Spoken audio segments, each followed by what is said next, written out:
Kitchener's National News Centre. We are broadcasting live from our downtown station. Further developments from horrifying events happening on Agnes Street. Local authorities are now evacuating their own forces. They are refusing to enter the darkened area, and there is no word from government sources on if and when the military will be brought in. We go live now to the scene where our reporter John Hoskins is standing by.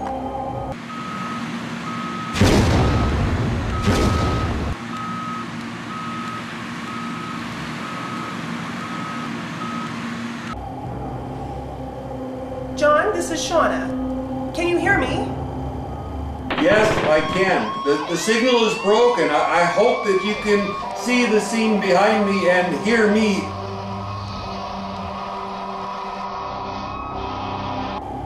What's happening, John? Are the authorities really pulling out? They are, Shauna. After the mangled remains of 6 firemen were discovered at the edge of the darkness this morning, the firefighters are absolutely refusing to enter into the darkness. Smoke still pours out from above, and it's obvious that there is fire. It seems to continue to burn. I'm having a hard time talking to anyone right now. The horror of what is taking place just doesn't seem real.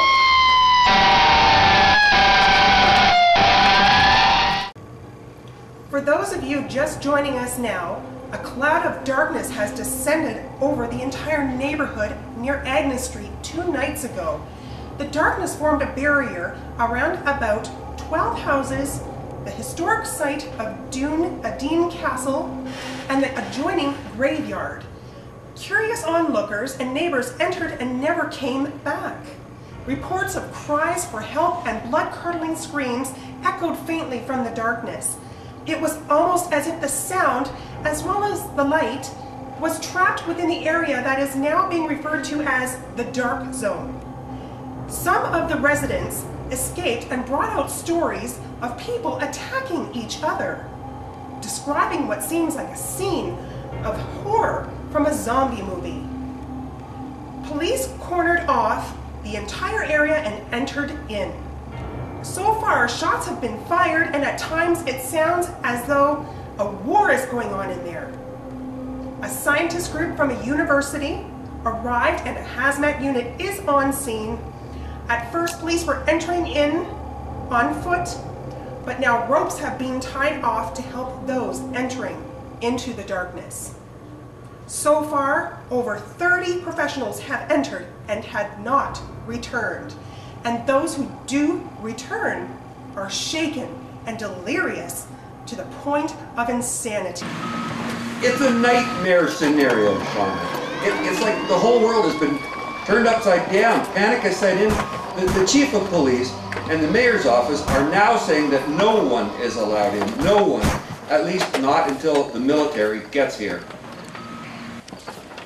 But a group of scientists from the university are saying that it's absolutely imperative that people go back into the darkness of this neighborhood. It seems that one group of scientists went in with a state-of-the-art detection device. We've got one of the scientists with us here right now to tell us more.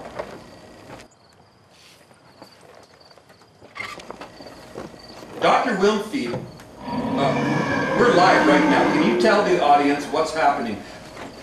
Your group was sent in late last night. Can you tell us what is going on and why is it so important to go back into the darkness without waiting for the military?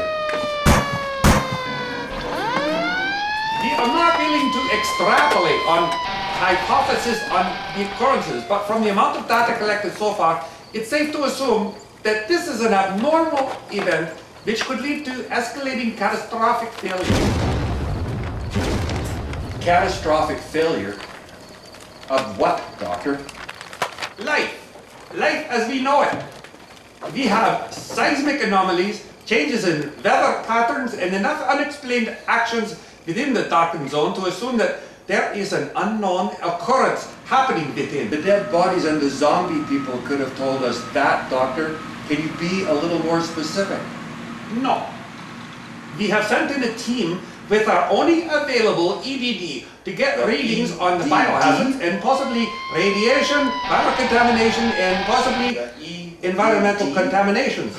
But the team that went in, only one came out, and his mental state is such that we can only decipher that the EDD was dropped at the edge of the graveyard. The EDD? Environmetric Detection Device, EDD. We need the data from this device. But the authorities are refusing to go into the darkness. That's right. So we are asking for volunteers. If any of you are listening to this, please come down and help us. We need help. We need the data from this box. Please, we need souls to save us from this insanity. There you have it. A plea for help. If you are listening and you can help, please respond. A staging area has been set up near the hazmat truck. If there are any brave individuals that are willing to come down here, please do so. As we speak, we're assembling our first team to go into the dark zone. I will be going in with them. I'm going to be trying to give you a report on exactly what is going on there. Thanks, John. Good luck. There you have it, folks. More breaking news after these messages from our sponsors.